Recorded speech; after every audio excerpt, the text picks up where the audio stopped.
What up, everybody? Welcome back to 2022, another SE review show, first of the year. I'm Reid here with Cordial Curiosity, and I've got a bunch of my friends here from the Street Epistemology community. What's up, everybody? Hey, how's it going? Hello. Yeah, let's do quick intros. Like Nathan, how's it going? Hey, I'm doing well. I just posted a new video as of yesterday. It is the final installment of the talks I've had thus far with Daniel Ray. I highly encourage you to check it out. I took a lot of time making sure everything was gravy with that interview, edited down nice and well. So I really hope you guys enjoy it. And I wanted to pop in a little bit today and help out with this review. I am a little under the weather a little bit today, so I may pop out a little early. But other than that, I'm like super stoked to take a look and see what Daniel has said about street epistemology. Yeah, again. Yeah, I watched your video, Nathan, and that's excellent. And I hope other people do check that out. Definitely check it out. Yeah, really good. It's the finale of the series, so really good. Yeah. And what's up, Michael? How's it going? Hey, not too bad. Been having fun with the course. I just can't wait for the street epistemology course to come out with some modules out there so we can lay to rest all the ambiguity about what SE is about and all this sort of thing. So that's been fun. And yeah, that's really what I'm up to now. Everyone in Queensland's getting COVID at the moment, getting sick. Nathan, you're not looking too well. Yeah. I'm going to go get tested after this stream here. I just found a place that will do it near me, but so it's going around right now with New Year's and everything. So hope you're feeling better soon. Stay vigilant out there. Me too. Yep. Good. Yeah, and I think module 3 is available for like private beta testing. So go to streetepistemology.com and go to the course link, and you can get signed up to test the module 3. And then I think this weekend we're doing like focus groups.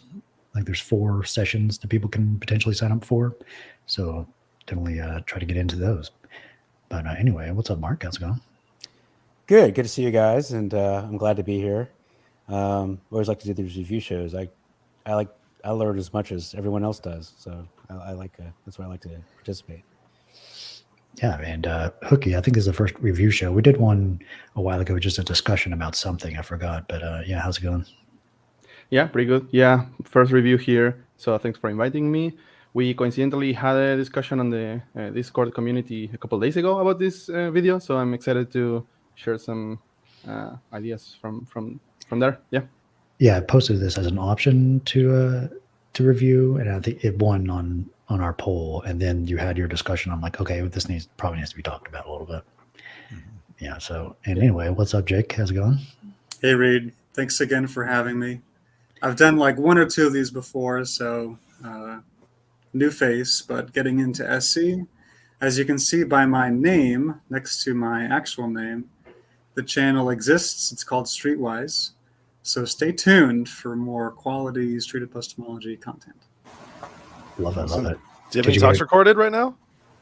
I have like 1.5 conversations recorded, but probably going to be recording for a few weeks before anything arrives. Gets posted. So yeah. I want to build up like 50 subscribers before I upload my first video for the real hype. All right. Yeah. Did you go out today? Or how'd it go today? Yeah, after we talked earlier, I went up to the art park that I mentioned. It was like not a lot of foot traffic and just a few people sitting around. So I had a nice walk and found out from security hotel. Oh, sorry, go ahead. It's such a surreal experience doing it in public. Like, I love doing it. It's a very interesting dynamic that you have. Like, why am I here? I'm talking to random strangers. Yeah. I mean, it reminds me of my missionary days that you may have heard me mention before, but at least with that, you're 2 by 2. This time I was alone. It's like twice as frightening, I feel. Wow.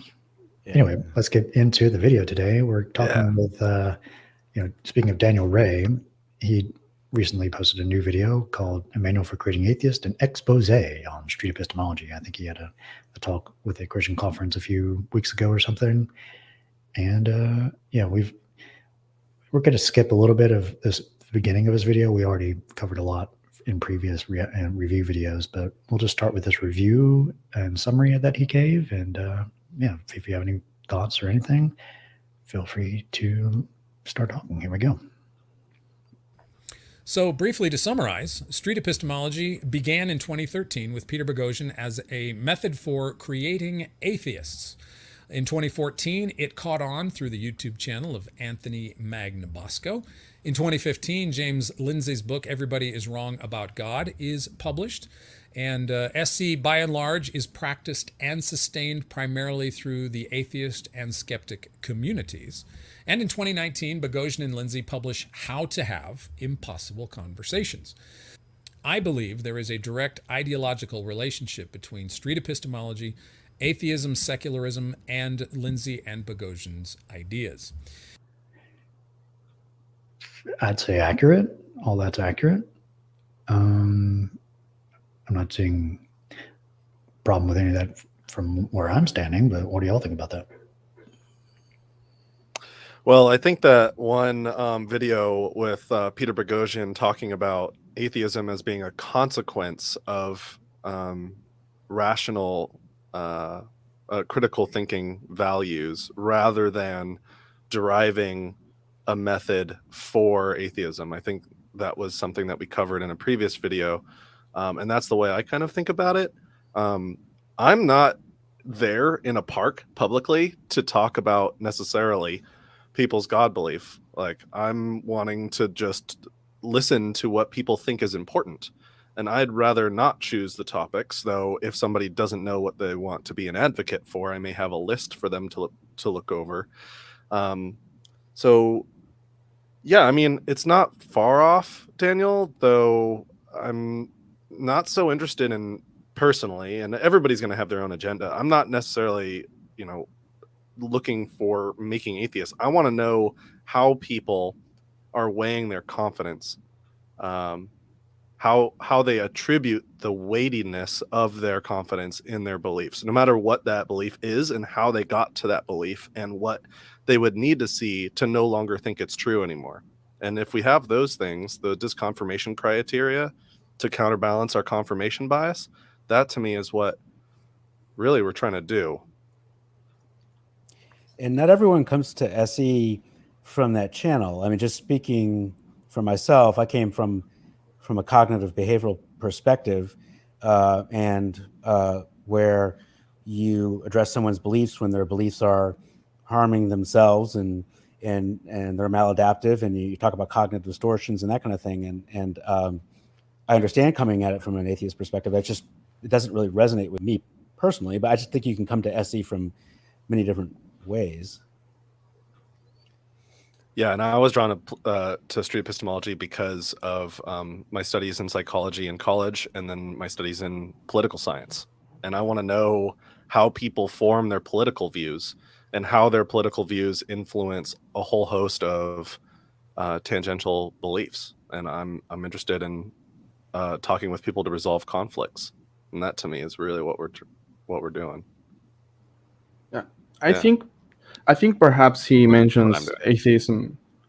I think he mentions atheism in this way, one, because of the origins and the Manual for Creating Atheists book and whatnot, which is maybe not the main book today of SE. And then secondly, maybe atheists practicing SE with religious people maybe generate certain situations which are kind of attention grabbing, and people pay attention to that, and they may pay attention to that. So it may create the image of, yeah, this is an atheist activity when it's not for all of us, maybe just for some, right?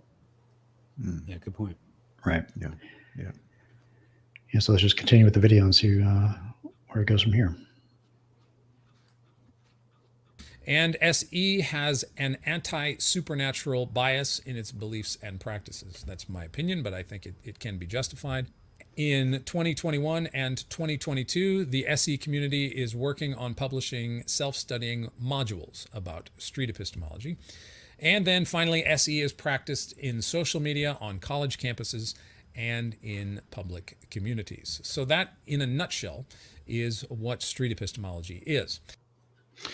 So, there's a problem with number 7. Like, I guess it's because Daniel's just not up to date with what SE is about at the moment. Don't blame him for that.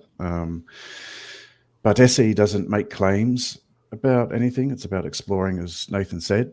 We just want to know how you've weighted your reasons. SE's a tool to help people explore how you're assessing quality. How you're assessing quality when you say your reasons should count more to form a view in this way.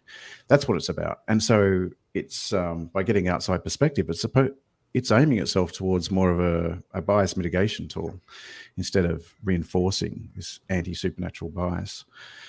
It looks like an anti-supernatural bias because it turns out the questions that we ask tend to show us that a lot of supernatural claims, well, so far they aren't able to demonstrate reliable ways and consistency and regularity. So I can see how it could look like that, but SE itself doesn't make claims about that. It's about let's explore the quality and try to be as open as we can to revising our beliefs in the face of contradictory evidence. And also the point should be made that you can be a religious person and equally have access to the tools of SE to have a conversation with someone who's an atheist. That it doesn't go one way. I mean, anyone can use it. I wonder if this is related to something we've discussed, I think, in the previous time I came to the channel, and also we discuss it often in the Discord community. Like, is at the core of SE, is there like an evidentialist, positivist epistemology that we try to nudge interlocutors toward, or do we just are we just transparent and we don't care and we examine whichever epistemology the interlocutor has? This question, I don't think there's consensus on the answer, and many people practice SE aiming toward evidentialism and rationality, which is perfectly fine. And if you do that, I can see how it feels like biased against the supernatural. It's just that evidence has a bias toward that, against that, and rationality. And yeah, I think it's an interesting question to discuss often. Like, do we want that on SE, or do we want to keep it more agnostic of which epistemological framework we use? I don't know. That's a great point, Hooky, because we have to have some premise, a group of premises that we're working from, that maybe there's an objective reality and we all share it. I mean, that could be a premise. I mean, there's something we have to start a base from. Yeah. What other people think about that? And I see as SE being open, it's not making any statement on which philosophy is right. It's more about let's explore the philosophy. If you want to have SE about philosophy, let's explore it and let's explore your justification for the confidence you have. So it's open about that. The problem where the bias comes from is the tools that we embed in SE. Correct me if you think you have a different opinion on this, but the way I see it is the tools that we embed in SE to help people to undertake that exploration, we base them on what seems to have been the longest, most historically beneficial practice for navigating our way around the world, right? The ideas about falsifiability, and I think Reid will bring up the big 4 criteria behind science. A lot of questions stem from that because historically they've demonstrated themselves as the most reliable way to act in the world, and beliefs are about acting in the world. So the bias may, the perception of bias may come from the fact that we ask questions like that, but what underpins it and drives it is that we're very open to exploring all philosophies and epistemology, and it's about just assessing the quality of your justification behind the confidence you have. But are we saying that just by asking that question, which you're asking, Michael, does that assume a group of expectations or a frame of like some kind of framework that we're working out of? Is that what you're saying, Hooky? I think that's a misconception. Yeah. Yeah, to some degree, and I think it can be called a bias. It's just that many people may think it's a good bias to have, right? Like, bias are not inherently bad, right? And all human beings come with biases. So you might be confusing the practitioner with actual SE, right? Just because you see the practitioner with their biases doesn't mean SE has a bias. Yeah, and that's a good distinction to always keep in mind. Like, no one does SE perfectly, but to keep in mind which things, okay, I could improve on this versus, oh, this is a good thing I aimed to do. It's not the same thing, right? So in identifying which are our like biases and whatnot, and which is the best of SE. And personally, I'm not sure we want to have like evidentialism at the core of SE, but that's maybe a discussion for another day. But I can see how that can look like a bias, and for him, a bad bias, I guess. maybe for some of you useful bias, right? Jake? I think we could imagine a version of SC that had no bias whatsoever, that was merely descriptive of a person's beliefs, where it was just a full mirror that you ask them questions, have them feed you undigested, crude thoughts and ideas about the world. You kind of filter it, systematize it, and then show exactly what they've said to you in a more organized way. And then being entirely descriptive, they would still have the opportunity at that point to make their own judgment about their own beliefs and if it meets their own criteria or biases about the world. Are you saying a whole conversation where you'd sort of steel man that person's belief, or like? So I've seen SE conversations that Reid or Anthony or any of you have had that sort of follow this model, where instead of, so like SC has the part where you figure out what they believe and how, and then you measure that against their confidence. And if there's a mismatch, you try to figure out which one is too high, their confidence or their evidence. I see. So in a natural way, you can just sort of lay out for them their beliefs, and without even imposing your own anti-supernatural bias, without saying, well, doesn't this mismatch your confidence? You just say, okay, well, this is what you believe. Let me describe it back to you. Is this, how you see the world? Right. The other problem that might be in play is that maybe people out there only see YouTube videos of the SE practitioner conducting SE. But in the real world, like if you go to one of the events on the SE Discord server, you'll see people like Hooky and myself putting our beliefs out there on the line, with inviting people to explore our confidence levels. So SE works in both ways, and it's equally beneficial for me to have someone conduct SE on me as it is for me to explore outside perspective with someone else. During my last interview with Daniel Ray, I invited him sincerely to SE me on why I do SE. And if he could show me the kinds of questions he would ask in order to better understand why I go to a park and talk to any random stranger about anything, I'm sincerely open to it. I'm curious to know what kind of questions he would ask me, and whether or not his bias would come through in the interview, and how we would remove our bias from those kinds of questions. Yeah. Oh, great questions. Mm-hmm.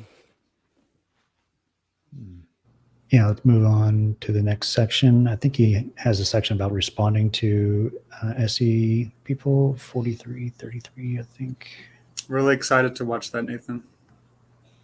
Oh yeah, you mean the challenge for Daniel to interview me, or the video I just posted yesterday? The one you just posted, but is the challenge in a previous episode? Is that what you're saying? I did challenge him during my interview that just went up yesterday. Yeah, Okay.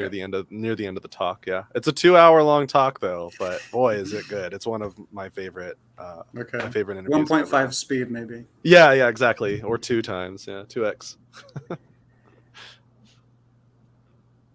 Let me share that intro of Nathan's video now that we're talking about it. Oh yeah, might as well. Yeah, might as well. Here we go.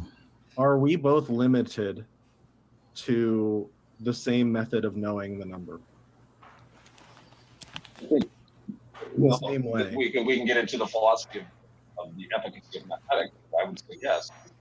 If someone else thinks that astrology is true, if we're like, hey, we're not confident, and they are confident, must one of us be mistaken about that? Yes, I think absolutely. If reincarnation was true, hypothetically, if it was true, just say it is for a second, would you want to know if it's true? What does make someone open-minded to anything? I don't. If you were to ask them a question about reincarnation, are you open to what they're saying? I'm open to hearing why they believe it. I'm not open to receiving it. No, I would tell them. I'm not interested in embracing the doctrine for myself. I am interested and open to receiving what you say about Christianity. Well, that's good. There you go. There it is. Teaser for you. That's the teaser before the interview starts. Yep. Wow, that's a great teaser. Yeah. Now I want to watch it. definitely take a look at it. Yeah, check it out for sure. Yeah. But back to Daniel's original video, this should spark some interesting thoughts and One conversation. thing I do want to mention just before we get off that topic is that Yeah. I did send Daniel all of our interviews as I wanted to post them on my YouTube channel to obtain consent from him, just to make sure that I wasn't, out of line with any kind of edits that I made in there. And I did seek his approval, and he was gracious enough to allow me to post it the way I made it. And so thank you, Daniel, for doing that. Although I really wish you listened to it or watched it. He did mention that he, for one other reason or another, could not listen back to the interview. And I'd really like to see some feedback from him of actually listening to the interview. I send most of my conversation partners their interviews because I want to get their feedback on how I combed through their process, their thinking process. And so asking for consent before I post stuff is pretty big on my channel, unless for whatever reason they're not responding or not getting back to me. Yeah. And in fairness, it's sometimes hard for me to watch myself too. It's just yeah, for sure. Yeah, it's pretty hard. Yeah. All right, here we go. This isn't just a religious problem. It's not like faith is some kind of unique thing that only faith has this problem. Many atheists claim to use reason or logic and yet come to different conclusions about what is true. And if you've been around the atheist community, you know exactly what I'm talking about. People that claim to use reason and logic come to different conclusions about a wide variety of topics. Therefore, is reason and logic subject? Should we question whether or not our reason is reasonable or our logic is logical? So it's not just faith that's problematic for street epistemologists. It's reason and logic too, because these are things that are kind of in the abstract. We can't prove them like I can prove I have a pen in my hand. It's not, these aren't empirically deducible things. Thoughts about that? Maybe this is a time to raise the big four criteria and talk about that a bit. There's a huge fallacy in what he's saying there. So, so you're getting a segment of a community who happen to lack in a belief about something, and then you're saying that because they have a difference of opinion about a whole host of things, that means that reason is not something we should value. It just doesn't make sense to me to say that. I mean, how are you assessing that all these people are using reason in the same way? Are they, where's the connection between that? He's got correlation, and he's connecting some causation from that correlation to some theory that atheists, it just doesn't make sense to me. What do you guys think? I feel he's pointing out maybe faith doesn't have perfect reliability, neither does reason. Now, that doesn't mean they are equal, right? And don't get me wrong, I'm a big fan of, unlike some of you, a big fan of faith and empathizing with all that. But in this case, I agree the argument is maybe not that great. Seems like he's trying to say, neither of them are perfect, therefore they are equal. Like, I don't know. Yeah, you have regularity in the world, and that regularity has consequences. So, beliefs are all about acting in the world, and there are different ways we can work out what consequences are likely to follow, and some will have success, some will lead to bad outcomes, some will lead to good outcomes. And there's certain criteria when we assess equality that seems to benefit us more than other criteria. So just to say they're not perfect doesn't mean that the quality of the criteria we're using is all bad. That's just not the way the world works. Yeah, I think Daniel defines faith as a kind of trust, and a trust in what? I think his foundation is Jesus, as he says. And I think for at least myself, I trust models of high quality. Our best empirical models are what I trust, because they go by these four operational criteria. Like, the better a model meets these criteria, the more we can trust it, the more we can feel safe to act in the world and feel we can control the world, which is really what trust is about. So the models vary in quality. The better quality they are, the more I can trust them. That is vastly different. Like, what is Daniel using to trust I didn't hear the word model at all in that entire video. So that's just very different from the way I think of it. What do y'all think? Yeah, it's interesting. Like that, when you look at the big four operational criteria of science, the one that seems like if you had to choose the one that's the most important right now with this polarization amongst societies and people just being at two extremes of views on things, it looks like accountability, this optimal flexibility, moving away from dogmatic, doxastic closure and not being too flexible by post hoc rationalizing everything to fit your model. That seems to be the most important one now, being open-minded and being able to self-correct in the face of contradictory evidence. And it's timely this comes up because looking at that intro of Nathan's, what were the words that Daniel said? I'm not willing to receive it. I'm not willing to receive it. So that seems to me suggest he's sitting in the, the dogmatic, too rigid side of the box there. Now, I may be wrong, and maybe he has good justification, but this is where SE can help. We can be open-minded and explore the quality of Daniel's reasons for that, right? But this is what I value. So this would shape the sort of questions that I would ask. And I know Nathan's asked this in the whole series. Go and look at Nathan's series with Daniel. And by asking these questions, we wouldn't necessarily make him less confident in the belief. We could actually make him more confident in the belief. Yeah, because if he's stuck in post hoc rationalization, it doesn't matter what sort of question you're going to ask. If someone's dogmatically closed and they're not able to self-correct, whoa, sorry, you okay? Dog. Yeah, and we all. The thing is, you'd be better to answer this, Mark, but as human beings, we all have psychosocial motivations which will stop us from being accountable, right? And being open-minded at certain points about certain things. But the thing I love about SE is it pits that conflict and bias against each other, pretty much like science, and it helps us to mitigate that to some degree. And maybe some degree at the extremes, I myself may not be able to be that too flexible to be able to self-correct some of my beliefs. Maybe I'm attached, and I fully identify and I have these psychosocial motivations myself. But I find with SE, it just helps me to get out of that a little bit and reflect on that, at least pay attention to whether I am sitting there, am I being open-minded? That's the way I see it. Yeah, to me, it comes down to entertaining 24 on the survey. It is possible that some of my beliefs are not true.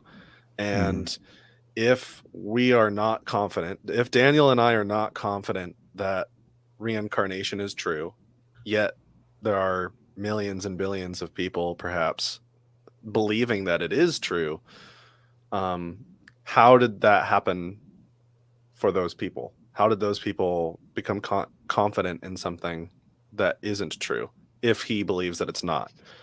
And then we're working backwards from there, right? So like, how do we know that our belief is true? Do we have a different standard, a different methodology, perhaps, that we could show these people so that they can know true things, or so they can listen to us, so they can test our beliefs? Yep. All right, let's continue with the video for a little bit. Now, scientists in cosmology and astronomy, scientists use the scientific method and come to different conclusions about what they test and observe. They're looking at the same stars, the same universe, and yet they come to different conclusions about why it's all here and what's going on. I think street epistemologists tend to view faith very reductionistically. In other words, they think faith is the main reason why we believe in God, when there are a multitude of other factors that go into why someone might believe. So they tend to reduce all of it down to faith. It's just faith. There's no other factors involved. And they generally tend to hinge our belief in God on this one thing. But I think that's very reductionistic, and SEers don't explain how they know that faith is the only thing, the only issue when it comes to people believing in God. So my question for So here's him what at I that briefly point might be, what is your role? What is the role that faith plays for you in knowing that God is real? To me, it seems like for anybody who has faith in God, the faith is maybe not sufficient on itself to have a belief. For example, if I were raised Christian, I probably wouldn't move to faith in Allah just because I had faith. I would need experiences or something. So it's not sufficient, but it is necessary. you do need to have faith. I would never believe on God without faith. And depending on how you define faith, it would just be self-evident, because a belief in God itself without evidence has to be faith-based.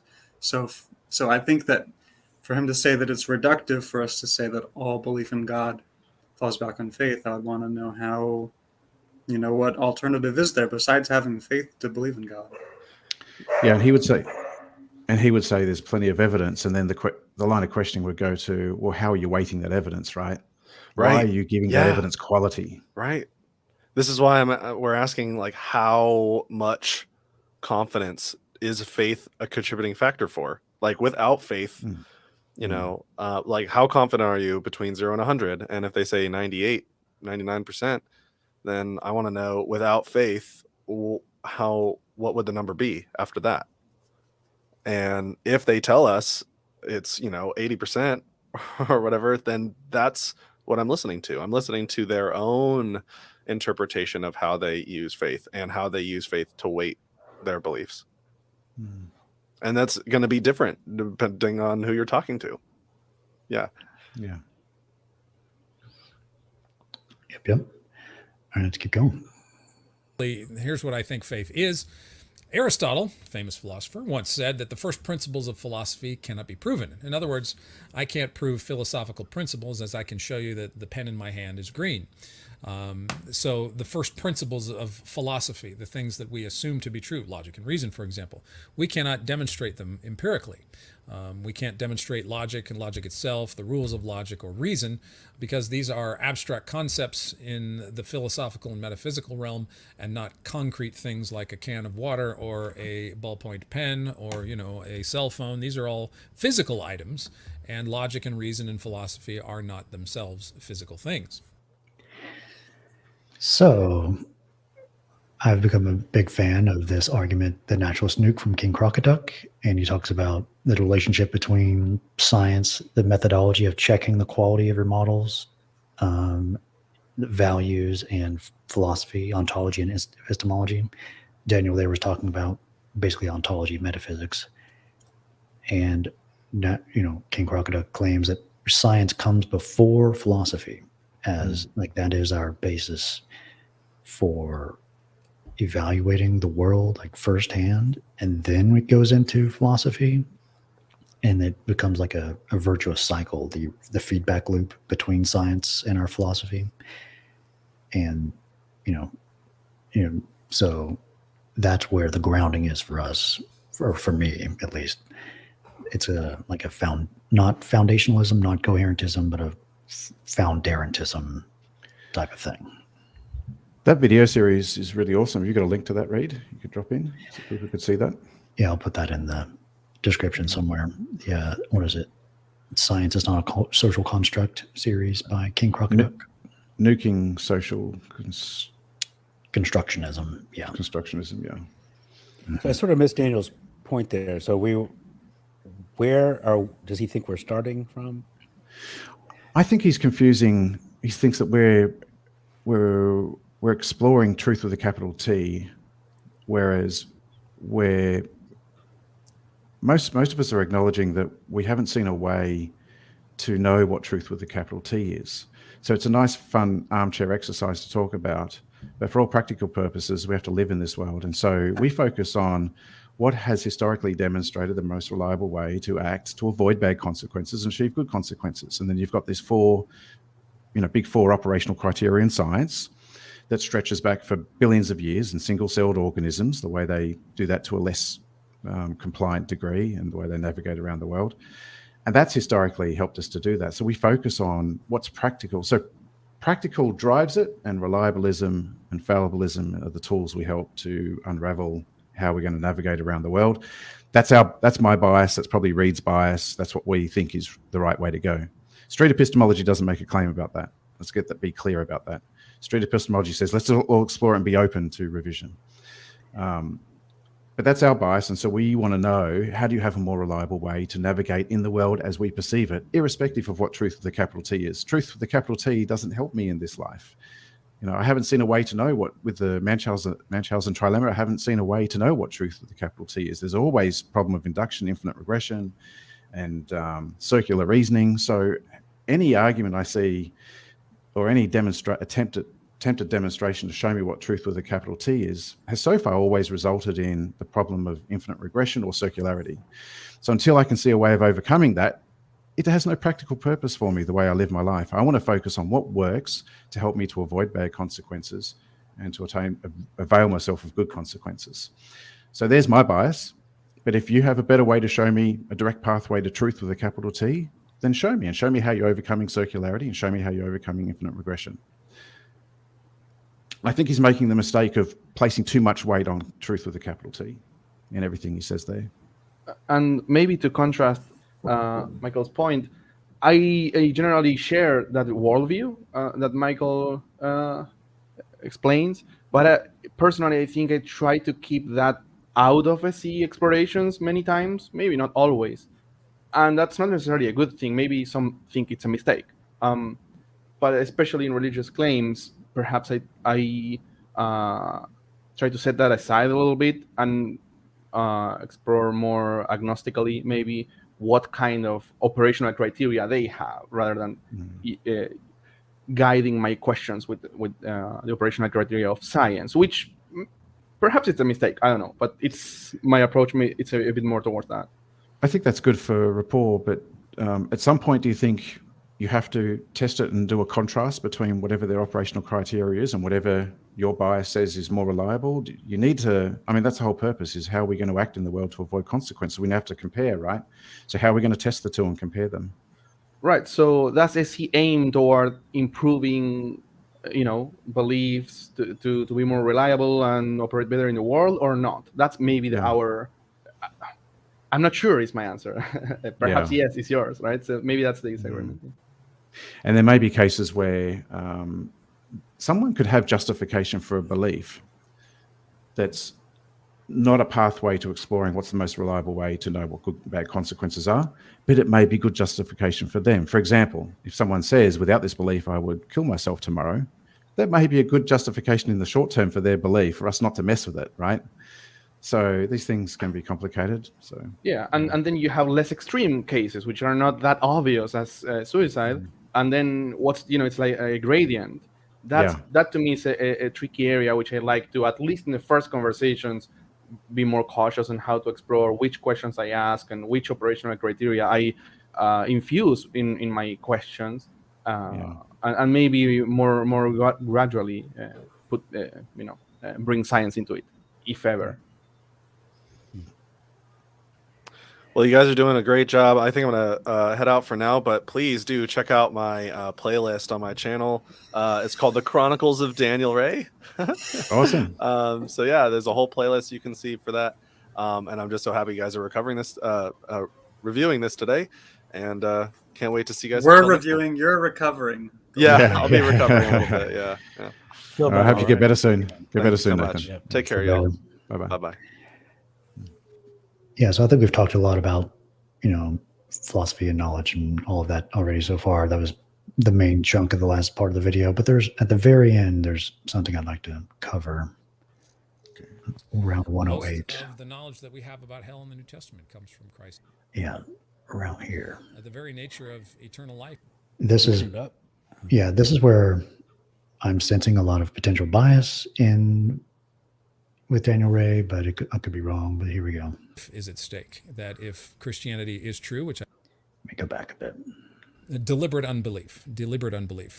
And so what is not of faith is sin, and doubt is not of faith. And so in some sense, in some capacities, now there's a distinction between not being sure and deliberately, continually doubting God's promises. But that the kind of doubt that is advocated by street epistemology is the exact kind of doubt that Scripture exhorts us to avoid. And why should we do that? Because a doubt can be a deliberate suppression of the truth of God's revelation to us through Scripture and through creation. You might say, so what? But what's at stake? As we said earlier, the very nature of eternal life is at stake. That if Christianity is true, which I believe it is, then street epistemology is a tragic error in leading people away from the truth of God's word and the truth of reality, the truth of what's going to happen after this life is over, the truth of life after death, the truth of judgment, being separated from God forever in hell. This is no light matter. I don't take it as a light matter. I think it's important to be kind, but I think it's important to realize what's at stake here. If Christianity is true, then street epistemology is horrible. Wow. Gosh. Yeah. Yep. Yeah, this is really insidious to me. Like the idea that first of all, we're not instilling doubt for the sake of instilling doubt. Like you ask questions. If someone unravels they have poor epistemology, then doubt will follow in their epistemology. That might cause them to revise their confidence, or it might cause them to reduce their confidence. But this whole idea about if you have a conversation to honestly examine if your epistemology is good, is going to lead you to eternal punishment and the maximum possible pain for eternity, and it's a non-falsifiable claim that's being made, it's just insidious. It's like, yeah, I just can't wrap my head around why you would advocate for something like that. Well, it's really interesting if you're practicing SE with somebody who's religious and they're looking at you like the fact that you are asking me questions to make me doubt could send me to hell or wherever. You can imagine how that person views the SEer as not just someone engaging in polite conversation, someone who's a mortal threat to that person.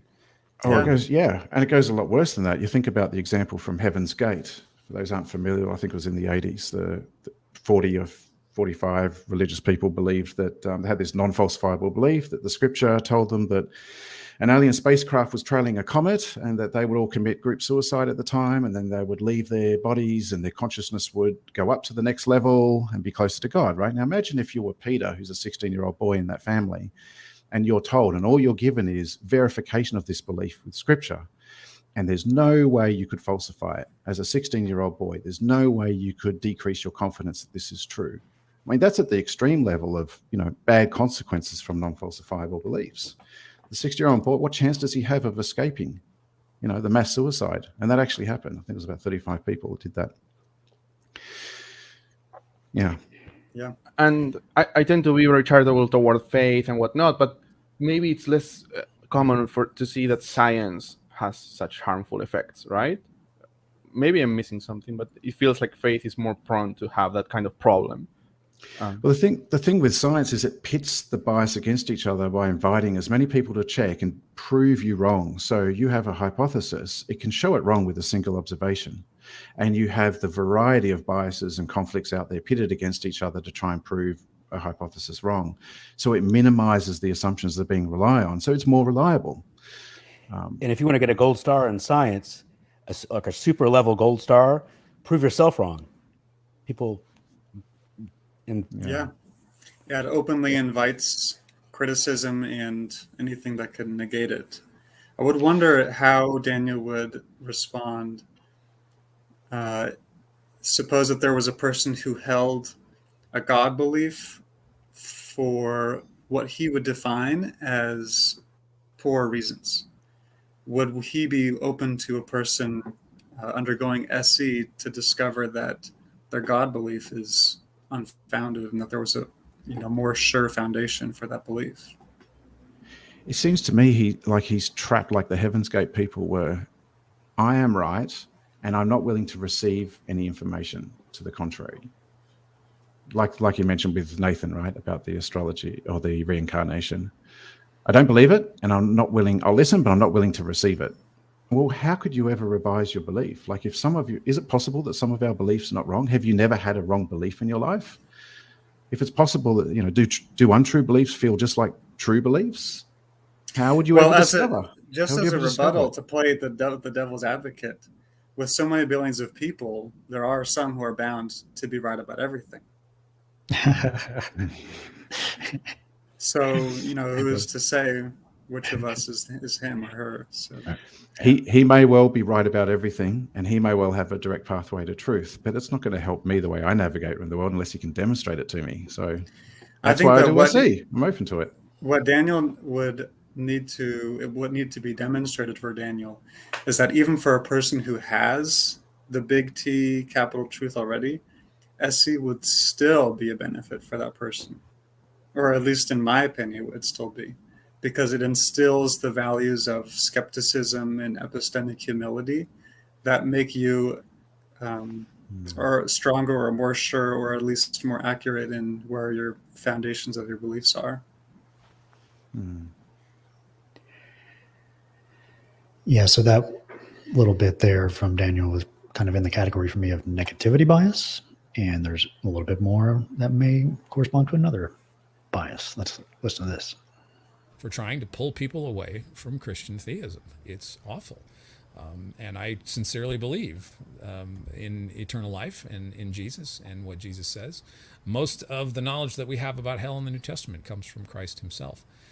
So God is a God of love, but he's also a God of justice, of righteousness, of holiness, and of wrath. And he has satisfied his wrath in Christ. But apart from Christ, we cannot please God, and we will be eternally separated from God without Christ. And so this isn't just an intellectual exercise or something I do just for fun. I sincerely believe that this is a life and death dialogue between atheists and Christians, between Christians and non-Christians. And so it should be done with charity, it should be done with passion, it should be done with compassion, it should be done in truth, and it should be done in love. Yeah, so it's like both negativity bias and desirability bias. You want to go to heaven, you don't want to go to hell, carrots and sticks. Is this the best situation to try to get to the truth when these things are pulling you in different ways? It's hard. It's very hard. Stakes are so high. I know, life from and his death. perspective. Yeah.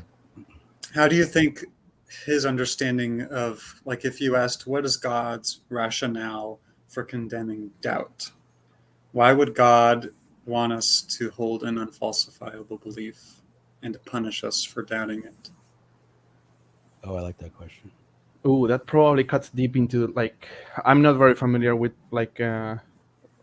religion and religious epistemology, but it's probably a key component of faith and this idea of trusting without evidence, or whatever you call it. The virtue of faith. Yeah, I wouldn't like. Personally, I think I can empathize with his claims in here. I can see how SE looks that bad, and it seems to me, it doesn't feel to me exactly like, there could be biases, of course, but I also see like a difference of values maybe, and perhaps people who value doubt, who value reliability, science, and predictability and all that stuff on one hand, and then he may have different values. And one question I pondered when watching this video a couple days ago was, does SE aim to perhaps nudge or shift or change the interlocutor's values, or No, I think not at all? Yeah, I think you raise an important point. Like, the key thing about SE is informed consent, right? So at the beginning, we should be asking those questions like, if you had a truth box and you could open the box and you could reveal the answer to this, would you value that over any other thing that you're valuing? So that it has to be a partnership. It has to be like, what are you valuing here before we proceed? But even post like that, I don't think it's an easy question to answer, to get an informed consent on. Like, Yeah, I'm not sure, like, probably all of us say, yeah, I want to know the truth, but what that exactly means and what kind of questions we want to be answering, that's trickier, I think. Especially if you think you have the handle on the truth. Yes. Yep. Yeah. And a lot of people would say, yeah, I want to know the truth. But then as you start digging, they start being uncomfortable, and then maybe without even consciously aware of it, they actually value something else. Yeah, but to me, it's not like they don't value truth. To me, it could mean that they have a different worldview than us, different values and different reasoning, and it could be worse than ours or better. We don't know. And in that sense, we pursue truth differently, and that's again what I keep bringing up. Of should we bring up our way of pursuing truth? Should we exclusively use theirs? Should we do some mix? It's an open question. Yeah, these are good things. So, and of course, we're using the word truth colloquially here, right? But Right. maybe the good thing is to have the conversation about what we mean by truth and what sort of truth do you value? Yeah. He lists a great set of questions to ask SEers, and I think it'd be fun to go through those and see how each of us would answer those questions. Sure. Let's see. I think it starts very soon here. But doubt requires a standard of truth. If you're going to doubt something, you need a standard of truth. Doubt for doubt's sake is self-defeating. So questions to ask your SE friend. What is epistemology? What epistemology do they hold to? What counts as evidence for God's existence? How would they know? So the first one, what epistemology they hold to. He says foundationalism and coherentism there. I kind of combine them a little bit. Foundarentism for empirical claims. Could you give us a definition of that? It's the, let's see, like this part again. Like my foundation is not, it's the methodology that's my foundation of science, which is these 4 operational criteria for the judging the quality of models. I think that is those are natural values. I've evolved to have them to judge. It's just any sense data my brain uses these. It's basically this model, but I could be wrong about. I am fallible. So then we can improve our models by talking to each other, by trying to test them more deliberately. So we get into ontology and epistemology from science, which was a natural value. And then it just becomes a virtuous circle where we revise our models based on these criteria. And we can get very accurate and highly predictable, highly applicable models. So much so that we can land on the moon and go to Mars, and it's very effective. And that's me. What about you? I'm the same with Reid on that. And I think Reid and I have the same distinction here, because Daniel might argue that we're in conflict with the correspondence theory of truth or something, but I'm not. So I still believe in the correspondence theory of truth, that the truth with a capital T is that which accords with reality.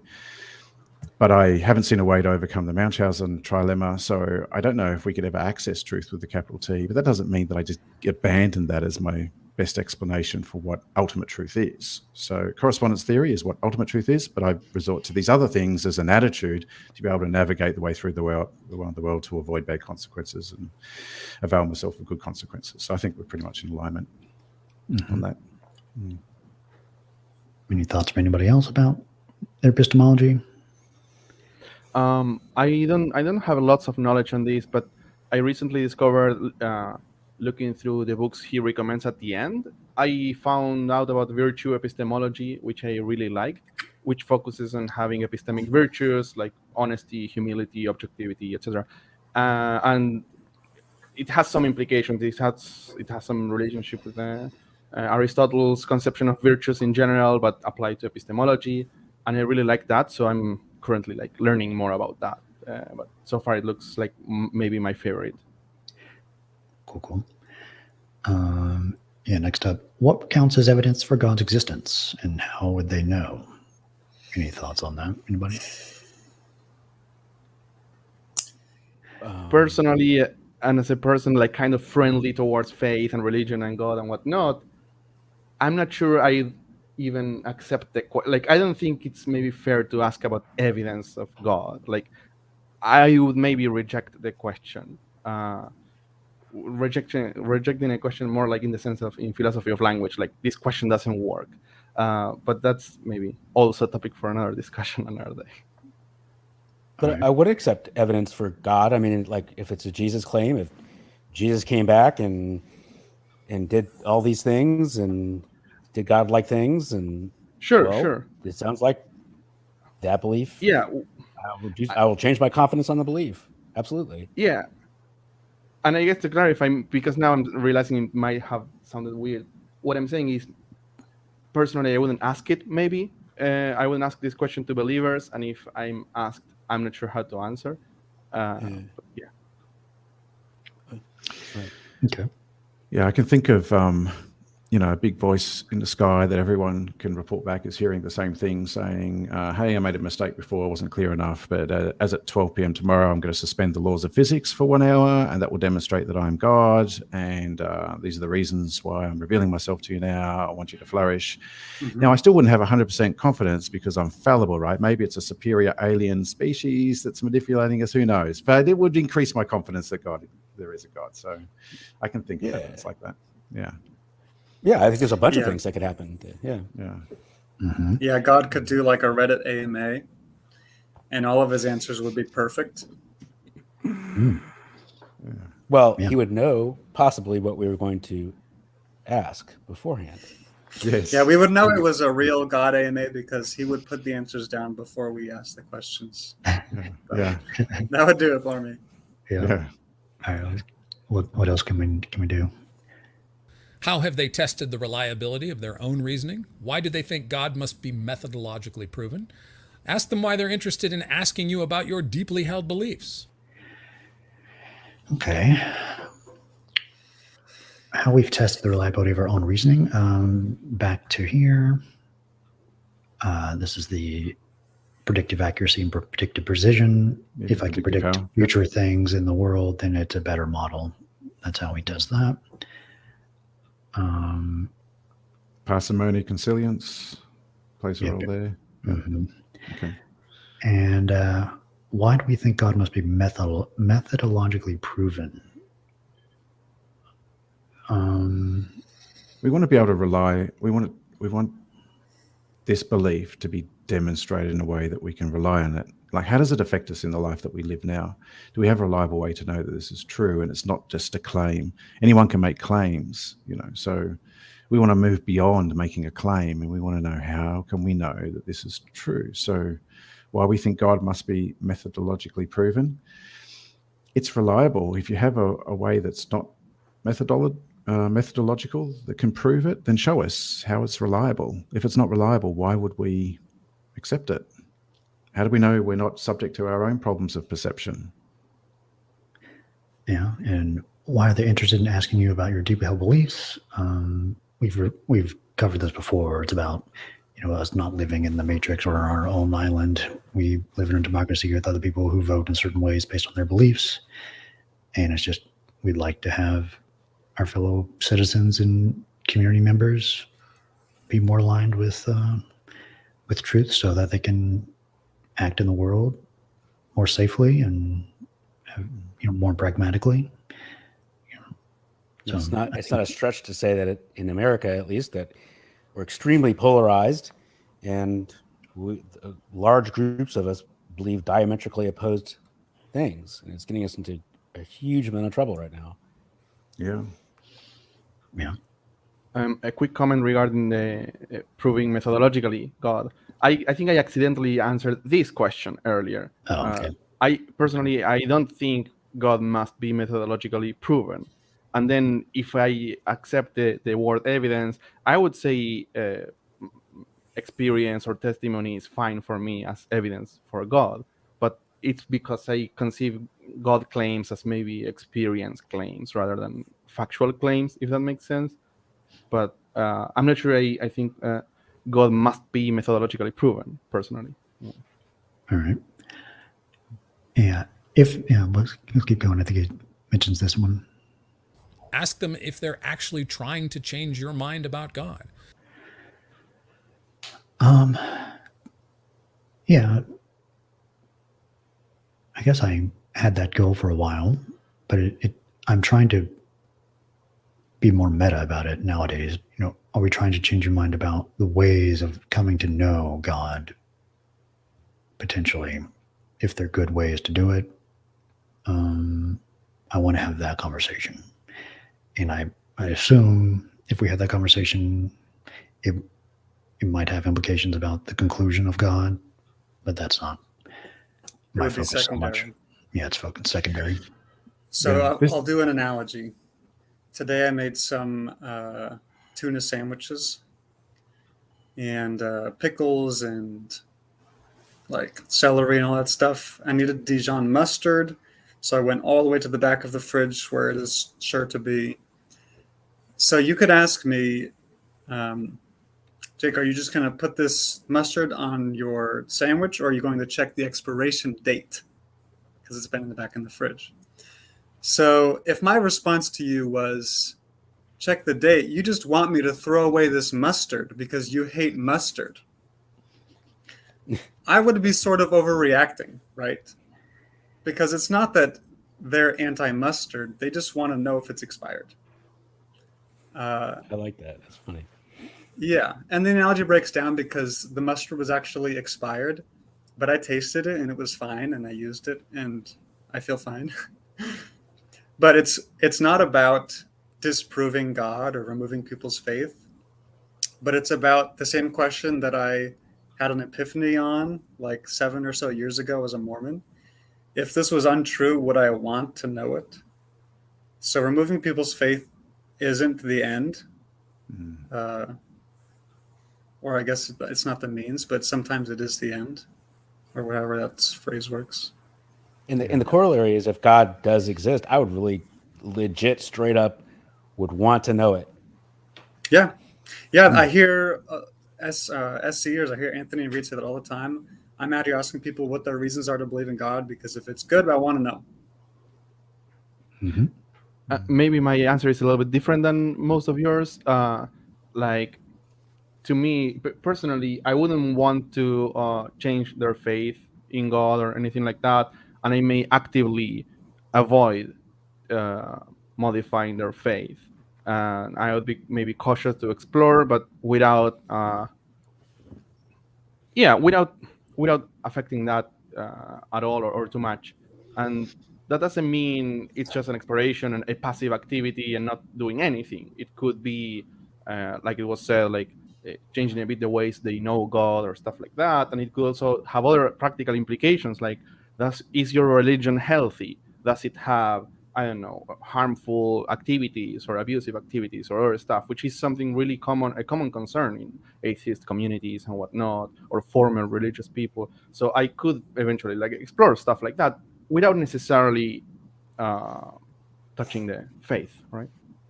If it was like a close, and I'm with you, Hooky, I'm the same way on that. I think it's on a continuum.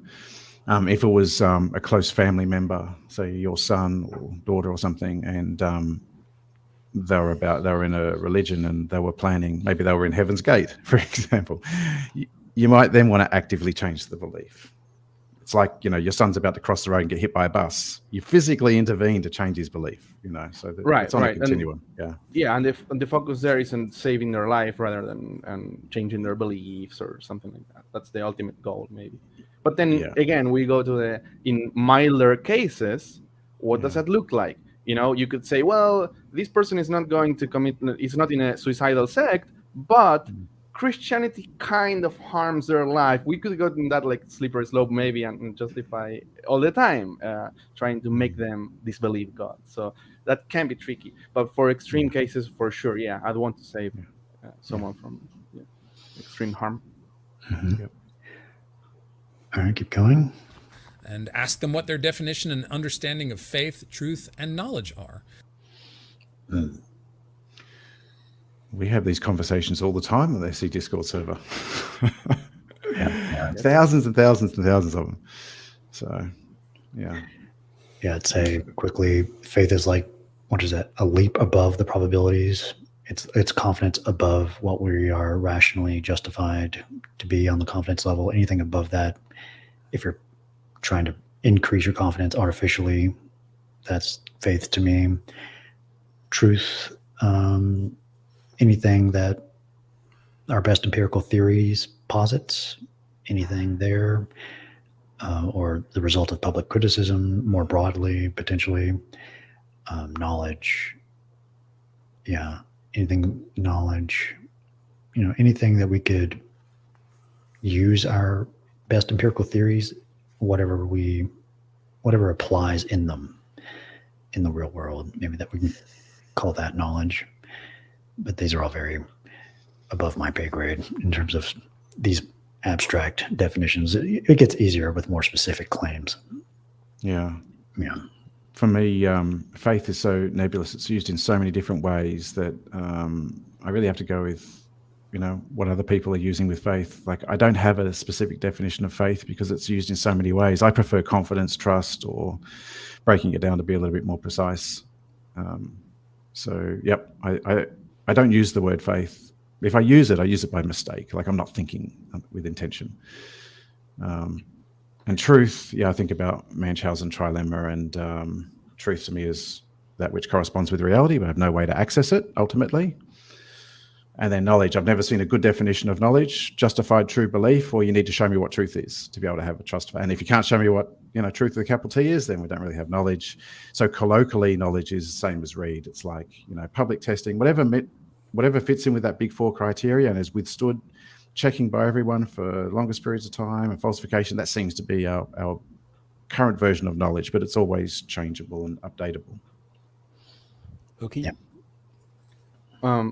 To me, I don't think I have like extensive or good answers, but knowledge, I would use more or less the colloquial definition or the definitions shared just now, maybe making the distinction that in experiential claims, it might be a different thing that we're talking about, like knowledge that I feel X, whatever. And then in my mind, claims about God and spiritual claims, maybe in the realm of experiential claims. But I can understand the problems of people making those claims and claiming they are factual and whatnot. That being said, then truth, I really wouldn't dare to share an answer. I don't know enough about that. I'm learning currently. And then faith, I think it's really personal. I would say I don't share Reid's definition. I could claim that. And I would say I would ask each person that claims to have faith what it is, but they have a very vague, spectrum of what I would accept. Like, Yeah, and you're doing a book club on the SE server right now, right? A knowledge and introduction. So that would be a good time to talk about all of this, probably. Yeah, and also, but for example, the concept of faith is not really touched on that book, as far as I remember. But it does cover knowledge. It may cover a bit of truth, and also, as I mentioned, I'm starting to read some of the books that Daniel shared in the end of the video. So perhaps if there's interest, we could also include that in the book club in the future. So far, what I've read, some of it is interesting, and it does cover faith. Sweet. I think one last question. How do they define God? Who do they think Jesus is, and why? Just.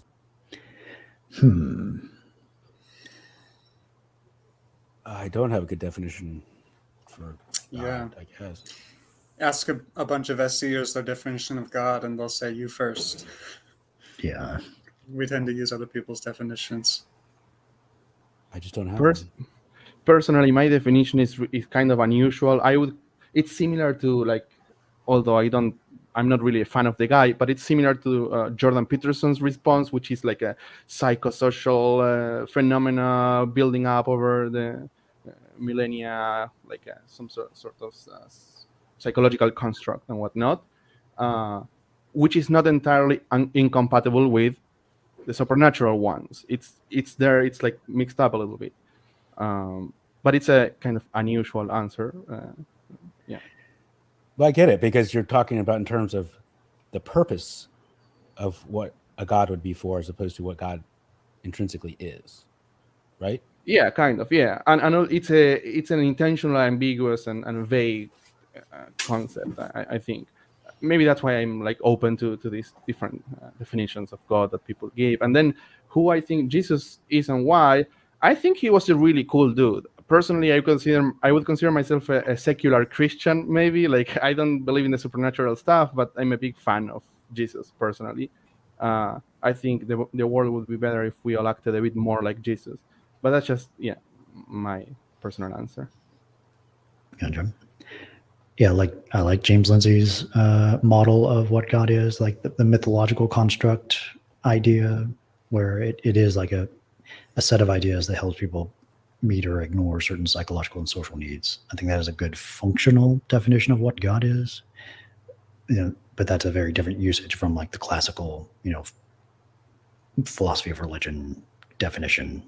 And I'll go with whatever people say it is in conversation, but that is my working model. It seems to be fairly explanatory and predictive for me. And who Jesus was, I don't really know. some historical figure where people were fans of him, and some fan fiction happened, and now we have a religion. So yeah. In a nutshell. I have a quick question, Reid, regarding Lindsay's model. Yeah. Is it compatible with the supernatural God or supernatural claims? Like, for example, I said mine kind of is, but Lindsay's, do you think it is or it is not? Like, I don't. Maybe. I don't know. I would say no. Mythology is a natural phenomenon that is, something that humans did. So probably not. Okay, fair enough. Yeah. So great. I think we'll leave it there. Thanks everyone for coming on here. This is a good video, good review. Thanks Daniel for doing the video. I think there's a lot of accurate stuff in here.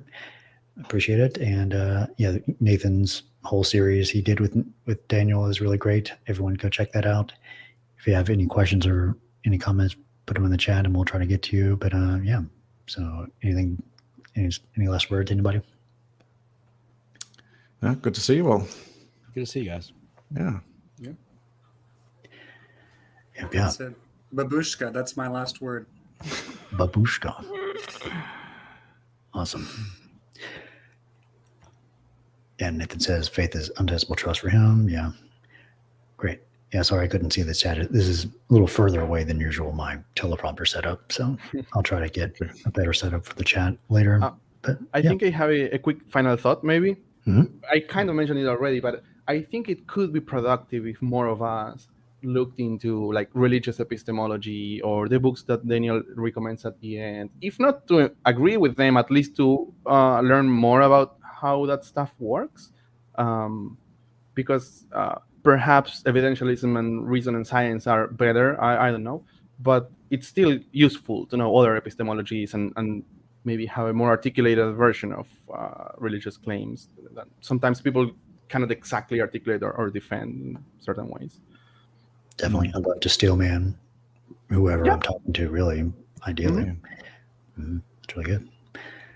Cool. All right. Well, thanks everyone for watching. We will be back probably next week with another video. And we're all starting to upload more stuff. So be on the lookout. Be on the lookout for Jake's new videos. Mark's been uploading a bunch. And I'm going to be doing a lot very soon here. So, all right. See you guys around. Thanks. Bye-bye. Bye-bye. Bye-bye.